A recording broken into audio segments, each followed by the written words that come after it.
Et bien là, vous venez de me vieillir un peu, mais je vais essayer de me souvenir que j'ai été plus jeune et vous dire que j'ai pris le club sur des bris de clubs qui existaient déjà. À savoir, avant l'ère de l'AKQ, l'association provinciale, il y avait déjà du judo. Et c'est à la suite de ce grand dérangement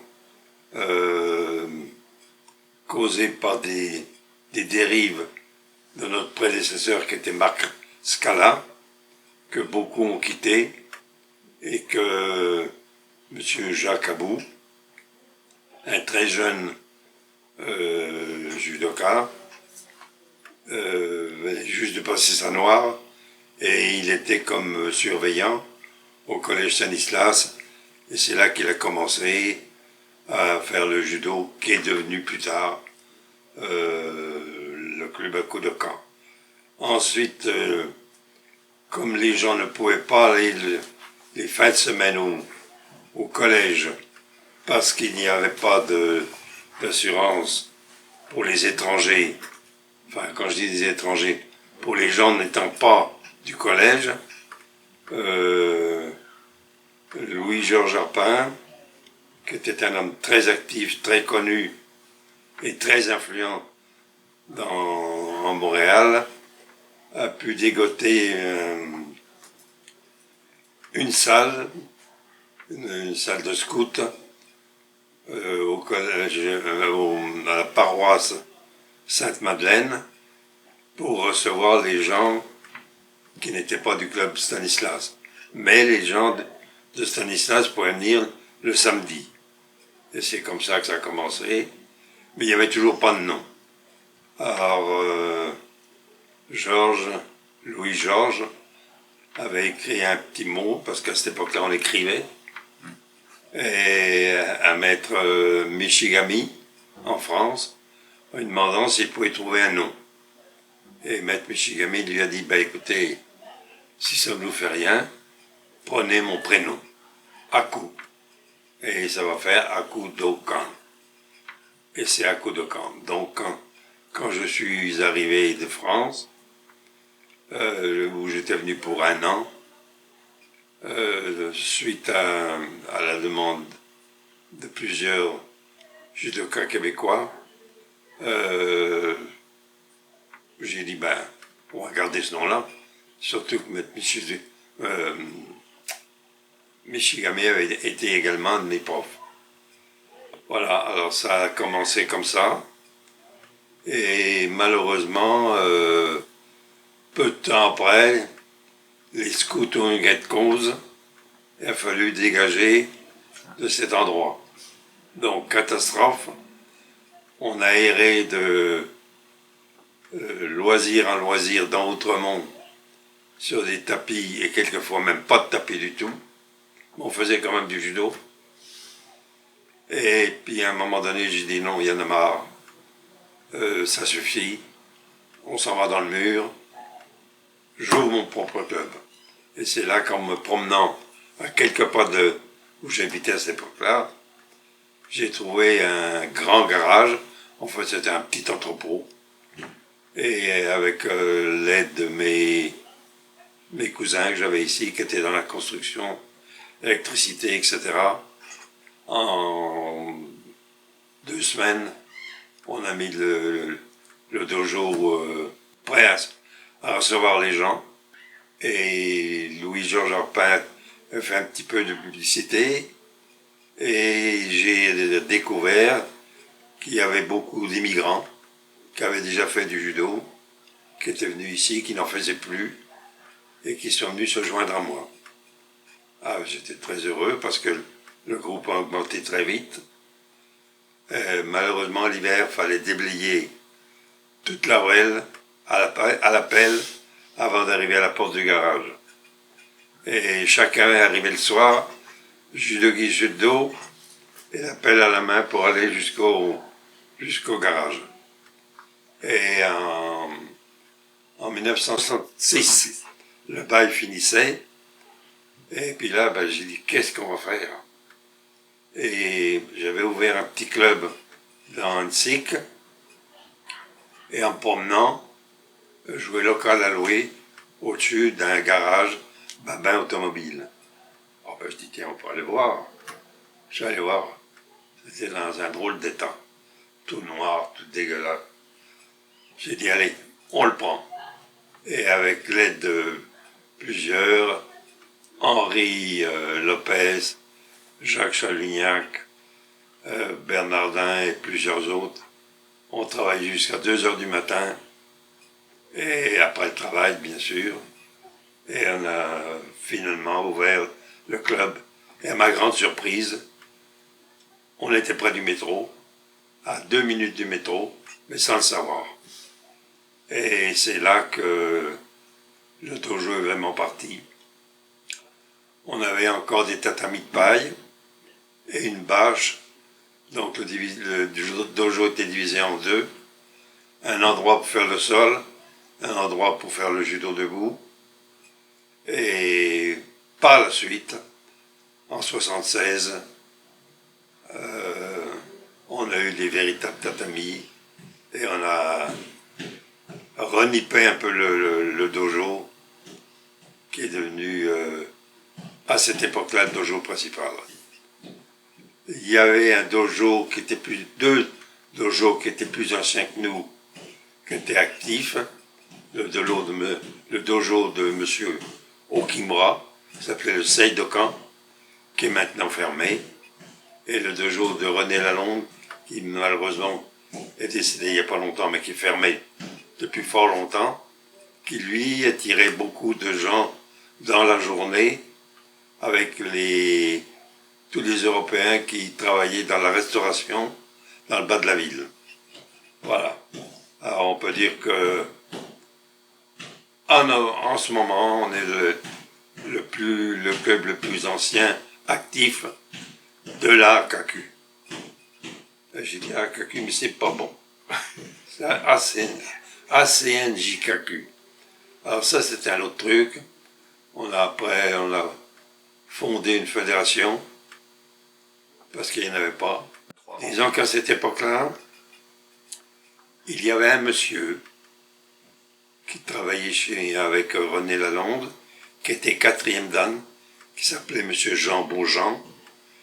Et quatrième dan, il n'y en avait pas encore au Québec, mais qui n'a jamais fait partie d'aucune fédération. Il est venu ici comme immigrant, il avait ouvert son salon de coiffure, il enseignait à M. Lalonde, point final. Donc quand on a créé la fédération et qu'on a mis des comités en place, dont le comité des grades, on n'a pas pu les joindre, ils refusaient de faire partie d'aucune fédération. C'est quelque chose que je ne peux pas oublier. Tout le travail qu'on avait fait, tous les efforts que tout le monde avait fait, venaient d'être balayés.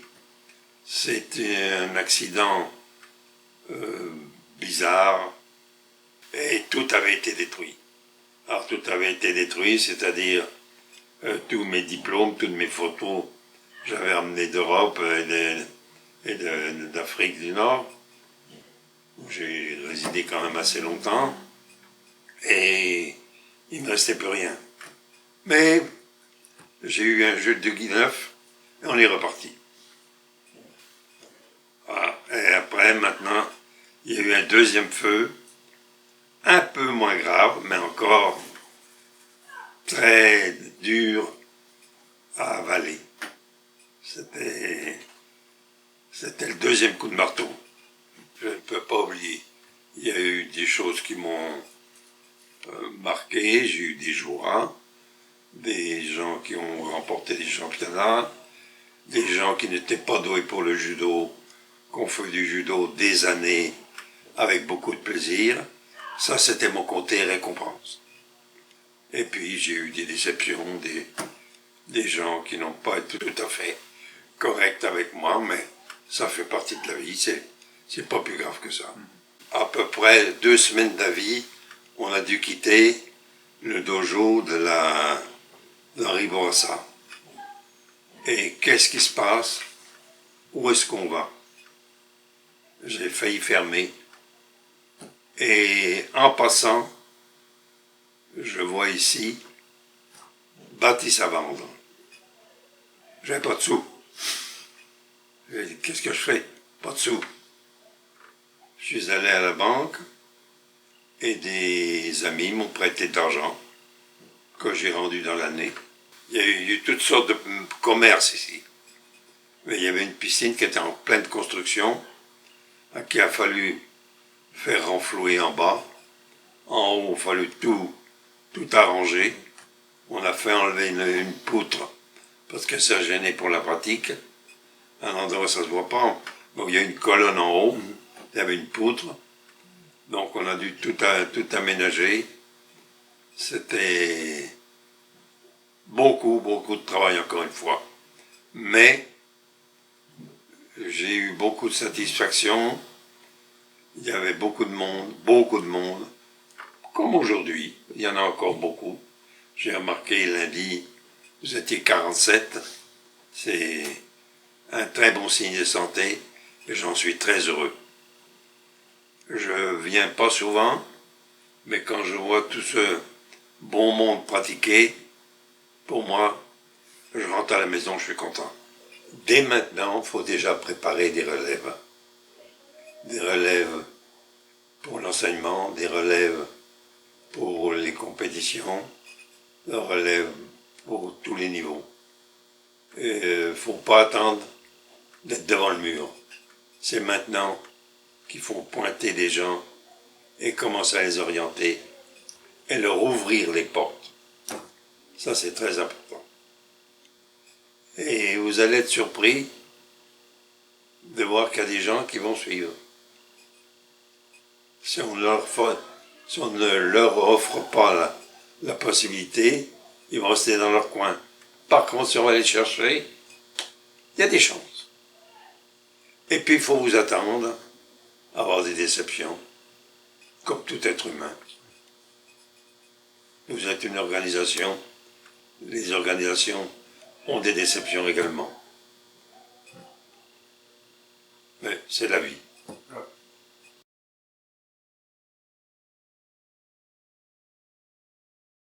Salut à tout le monde, je m'appelle Alain Cortelessa.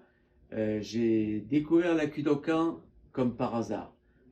C'est en allant prendre le métro que je me suis rendu compte qu'il y avait un club de judo. Et j'ai pris mon sac de judo et je suis allé rencontrer un homme qui, pour moi, m'a marqué depuis que je l'ai connu.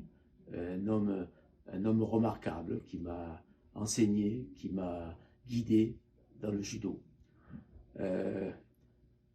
Au fil du temps, je dirais que ce personnage a été très utile, m'a encadré, m'a conseillé, je le dis encore une fois parce que pour moi c'est très important. Je suis arrivé donc dans les années 1968 exactement, et j'ai été membre tout de suite du club Aikidokan. Suite à notre première rencontre, les années ont passé très vite. Les années se sont enchaînées. Je me rappelle que M. Damblanc m'a inscrit aux compétitions tout de suite. Donc j'ai fait beaucoup de compétitions la première année. À l'époque, c'était 1971. En 1972, je partais pour le Japon et M. Damblanc, encore une fois, a pris le temps de m'écrire une lettre que j'ai donnée à Maître Kotani quand je suis arrivé au Kodokan, et j'ai passé une année extraordinaire au Kodokan grâce à M. Damblanc qui avait des contacts et qui m'a permis de progresser énormément. Quand je suis revenu donc au club à Kudokan, et là, encore une fois, il m'a trouvé une place comme enseignant. Et de là, je suis rendu dans les années 2000. En 2000, il m'a proposé d'être son assistant, de donner des cours pour les enfants, mais aussi pour les adultes. À cette époque-là, j'étais dans une période difficile, je venais de perdre mon emploi. Donc j'ai accepté son invitation. Nous sommes restés ensemble à peu près 16 ans. De 2000 à 2016, 16 ans, où grâce à ce monsieur qui m'a tout appris, comment enseigner aux enfants et en même temps comment enseigner aux adultes. J'ai par la suite fait des compétitions de kata et c'est quand même toujours monsieur Damblanc qui m'a enseigné les katas du Kodokan, que ce soit Nagino, Katameno, Goshinjitsu, Kimeno. Et j'ai eu beaucoup de plaisir à apprendre et à partager ces connaissances. En terminant, je dirais que c'est un homme remarquable qui m'a impressionné tout au long de ce temps que j'ai passé avec lui. Et je le remercie énormément pour son travail et sa gentillesse. Alors, moi, ça fait 52 ans que je suis à Kudokan. Je viens de l'Abitibi, au Rwanda, et M. Damblanc venait souvent faire des cliniques, des stages. Et à chaque fois qu'il venait, c'était un émerveillement de ma part. Et lorsque je suis venu à Montréal pour étudier, alors là, à ce moment-là, je me suis inscrit à Kudokan avec plaisir. Et puis, je suis depuis toujours. Alors, ça fait 60 ans que je fais du judo, 52 à Kudokan. Et avec M. Damblanc, on a eu beaucoup d'avantages et de bénéfices à travailler ensemble. Par exemple, il m'a aidé beaucoup pour la présidence du Judo Québec et la présidence du Judo Canada. Et au début, je faisais beaucoup de compétitions. Maintenant, je suis un peu plus vieux. Je n'en fais plus. Mais c'est sous la gouverne de M. Damblanc et de ses collègues à l'époque qui ont fait ce que je suis aujourd'hui. Alors, j'apprécie beaucoup. J'apprécie beaucoup la Kudokan et toutes les centaines de collègues qu'il peut avoir rencontrés ici même. Et puis, que malheureusement, plusieurs sont décédés depuis. Mais la vie au club est absolument fantastique. Il y a une camaraderie qui existe, qui est probablement unique dans l'équipe de judo de province. Voilà.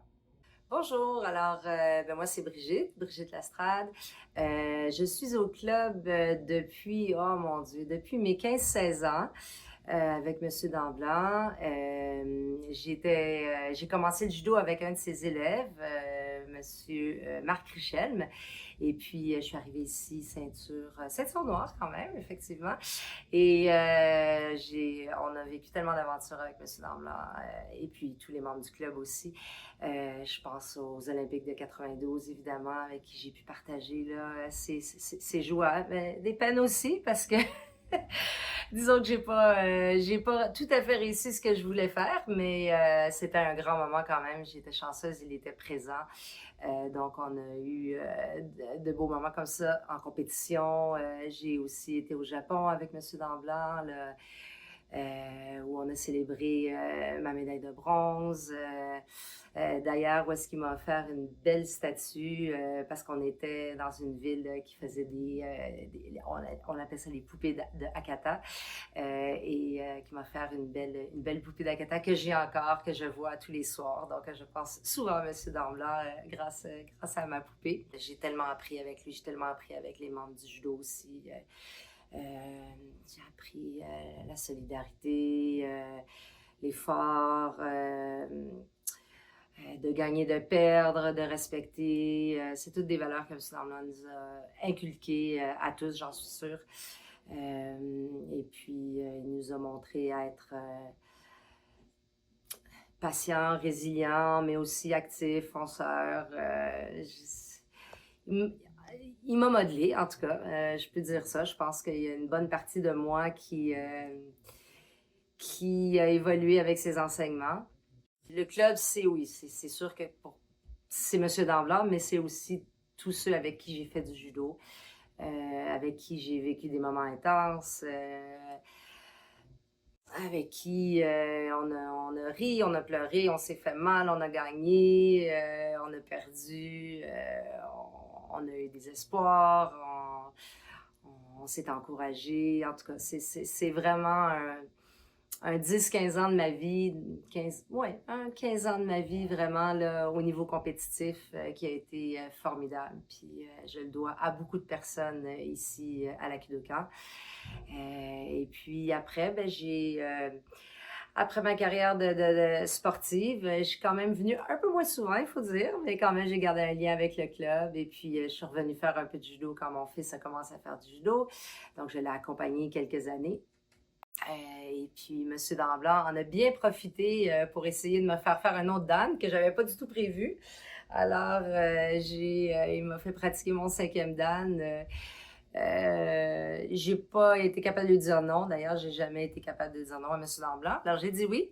Mais c'était pas vraiment ma volonté au départ. Mais finalement, j'ai été vraiment contente de l'avoir fait parce que ça m'a montré un autre aspect du judo que je ne connaissais pas. Moi, en tant que compétitrice, les katas, ça m'était presque inconnu, là, sauf la base qu'il fallait que je sache pour passer mes premiers dan.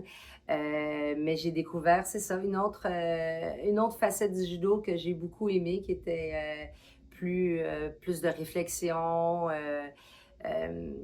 Enfin, il m'a fait découvrir d'autres choses que je pensais pas découvrir avec le judo. Et puis ça a été 2-3 belles années aussi à faire ça avec lui. Et puis, écoutez, 65 ans du club, c'est un accomplissement formidable. Puis, on souhaite juste qu'il y en ait 65 autres devant nous, des années de la Kudokan. Puis, longue vie au club. Vas-y, quand tu Bon, veux. ben bonjour, mon nom c'est Patrick Vezin, je suis un ancien membre du club de judo. Le club de judo à Kudokan, écoutez, c'est énorme.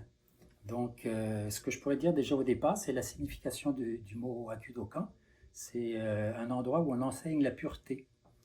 Donc déjà, je pense que ça oriente l'état d'esprit du club, c'est-à-dire que c'est un club qui au départ a comme objectif de former l'être humain, tant sur le plan physique, émotionnel, mental, moral, etc. Donc je pense que je pourrais dire que ça c'est le centre. Mais à partir du centre, il y a plein de choses qui vont se développer, grâce évidemment à M. Damblanc. Le club, il a, pour ceux qui ne le sauraient pas, il a été dans 3 endroits plus fixes, donc sur la rue Hutchison, ce qu'on appelait la ruelle Hutchison, ensuite au coin de Henri Bourassa et la Jeunesse, et maintenant là où on est, sur Saint-Laurent, au coin de Soriol.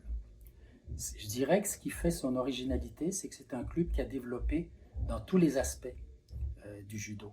Autant l'arbitrage, il y a eu des arbitres qui ont été formés jusqu'au niveau international, hommes ou femmes. Il y a eu des champions au niveau compétition qui ont été jusqu'au niveau international et même olympique. Des équipes de kata également qui se sont développées, qui ont été jusqu'au niveau international. Et ce que je trouve intéressant, c'est que le club a diffusé, je pourrais dire, a rayonné dans tous les aspects du judo, en particulier sur les comités provinciaux, nationaux. Il y a eu des présidents de Judo Québec qui venaient du club, un président de Judo Canada qui venait du club. Je parlais de tous les comités, des juges de kata. Donc je pourrais dire que c'est vraiment son originalité, c'est que c'est un club qui ne s'est pas cantonné sur un aspect du judo, mais qui a cherché à faire en sorte que chacun y trouve sa place. Que ça soit, comme je vous disais tantôt, dans un comité, juger des katas, que ça soit comme bénévole, aider au judo, devenir prof de judo ou devenir assistant au club de judo. Donc ça, ce que je trouve très intéressant, c'est vraiment un club qui a permis une ouverture et une possibilité à toutes les personnes de pouvoir se développer dans un aspect qui lui était plus propre. Je me rappelle plus si je l'ai dit, mais je vais le redire, c'est un club qui a développé plus de 200 ceintures noires au premier dan et plus de 300 du premier au 7e dan. Donc ça, c'est exceptionnel. Et je dirais pour conclure que, écoutez, tout ça, c'est évidemment le fruit d'une équipe. On ne peut pas nécessairement tout miser sur M. Damblanc, mais M. Damblanc a été, pour dire la bougie d'allumage, le leader qui a permis finalement à ce que le club rayonne à travers la province et même au-delà de la province, et que chacun y trouve son compte en tant qu'être humain. Bonjour tout le monde, mon nom est Claudel Laroche. Je suis membre du club de judo à Kudokan, à Montréal. C'est un club que je connais depuis longtemps. Cependant, j'en suis membre seulement depuis 33 ans. Ce club-là avait une très grande notoriété dans ma jeunesse et très longtemps après. Il a toujours eu une participation importante au niveau des compétitions, au niveau des structures de club, et l'implication de ce club dans le judo québécois est vraiment d'exception. Personnellement, qu'est-ce qui me rattache et qui m'attache beaucoup à ce club? C'est évidemment la qualité des membres, mais aussi cette idée que le club est un peu une façon de vivre par rapport à une pratique sportive qui est quand même particulière. Pour moi, le judo, c'est un excellent prétexte pour rencontrer tous ces gens absolument extraordinaires qui fréquentent le club. Autant les débutants que les personnes plus expérimentées. Il y a ici un ensemble de ressources qui nous permet de se développer en tant que judoka, mais aussi en tant que personne humaine, par l'entraide qui existe. Et ça, je crois, c'est une des plus grandes qualités que le club a. À savoir, quand on se présente ici, il n'y a pas un stress. Il y a juste l'idée de pouvoir avancer dans le domaine qui est le judo, avancer dans la camaraderie avec les autres, etc. Et il va de soi que pour moi, c'est la pierre angulaire d'une pratique qui peut durer durant fort longtemps, sinon toute une vie. Moi, j'ai commencé le judo. En fait, je suis originaire du Lac-Saint-Jean. Et avant de venir à Montréal, je suis passée par Chicoutimi pour étudier. Et c'est là que j'ai commencé le judo. Alors, pendant 2 ans, j'étais à Chicoutimi, mais à la fin de la 2e année, j'ai commencé le judo. Et je suis venue à Montréal avec un ami pour le premier championnat canadien qui avait lieu à l'Université de Montréal. C'était en 67. En septembre 67, je déménageais à Montréal pour étudier toujours. Et j'étais ceinture jaune. Et c'est là que j'ai fait connaissance avec la Kudokan. Dans ce voyage-là, le voyage quand je suis venue pour le championnat canadien. Alors, la Kudokan, donc, a été vraiment un point de repère. En tout cas, quand je suis arrivée à Montréal, j'habitais avec mon frère, donc je venais m'entraîner à la Kudokan ici, qui était à côté du métro, c'était bien. Et je suis restée 2 ans, j'ai habité près de l'Université de Montréal, et il y a 2 ans avec mon frère, et ensuite je suis venue habiter près du club. Henri Bourassa et Saint-Laurent. Et j'étais à côté, et le club, pour moi, c'était comme ma 2e famille. J'étais toujours rendue ici. J'étais à côté, je pense que je passais plus de temps au club que chez moi. Sauf pour dormir, j'allais chez moi. Ouais.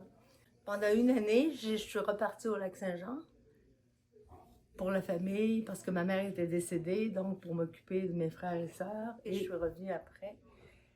Et à ce moment-là, au judo, il commençait à y avoir un peu plus de filles. Quand je suis arrivée en 67, quand on était 2 ou 3 filles sur le tapis, c'était vraiment le maximum. Souvent, j'étais seule fille. Et après, quand je suis revenue, c'est une période, dans les débuts des années 70, c'est une période où il y avait 7-8 filles souvent sur le tapis, donc on commençait par le réchauffement, la technique, un peu de randonnerie, et après, on commençait à faire le judo-kata sur la partie, le club, l'ancien club. Il y avait une section qui était plus basse, où on pouvait se retirer pour travailler, soit le travail au sol, ou faire les katas, le judo-kata. Pas les chutes, parce que c'était une surface. Il y avait une bâche, qu'est-ce qu'il y avait en dessous, je ne sais pas trop, là. Mais c'était très... comme c'était un peu séparé, disons, c'était très sécuritaire d'être là. Les combattants, ceux qui faisaient du randonnée ne pouvaient pas nous tomber dessus. C'est ça. Et je suis passée ceinture noire en 72.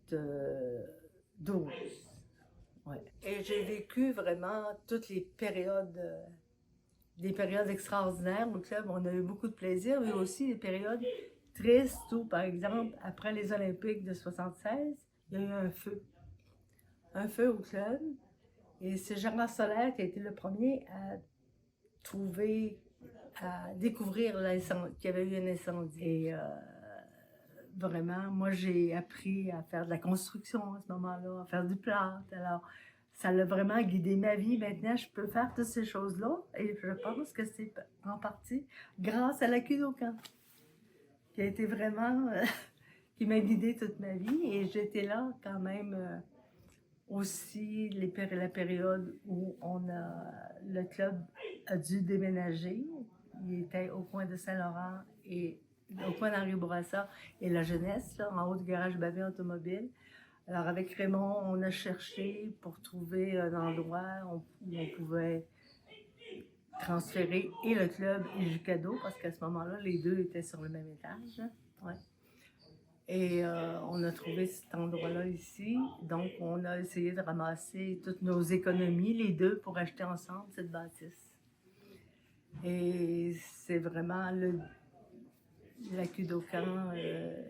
C'est avec Marcel Poudrette, par exemple. On avait regardé la bâtisse aussi. Il y avait une poutre, une colonne qu'il fallait faire disparaître parce qu'il y avait une autre colonne sur le tapis. Il a fallu faire disparaître cette colonne. Et Marcel travaillait dans les structures d'acier. Donc, il calculait les structures d'acier. C'est lui qui avait calculé, qui avait fait en tout cas, qui avait fait les calculs, voir s'il était possible de mettre une poutre d'acier pour stabiliser, pour que le toit soit suffisamment fort. Alors, c'était le début d'une autre époque. Voilà. Bon, et puis, je pense que c'est impossible de parler de judo sans parler de mes deux anges, Marcel et Jean-Louis, avec qui j'ai eu tellement de plaisir partout, dans les compétitions, aller arbitrer partout, se déplacer tout le temps les fins de semaine. Et ils étaient un peu anges et démons parce qu'ils étaient toujours en train de m'agacer. Ils faisaient exprès parce que moi, en plus, je réagissais, donc ils aimaient ça. Alors voilà, c'est un peu mon histoire du judo. Alors, c'était vraiment ma deuxième famille.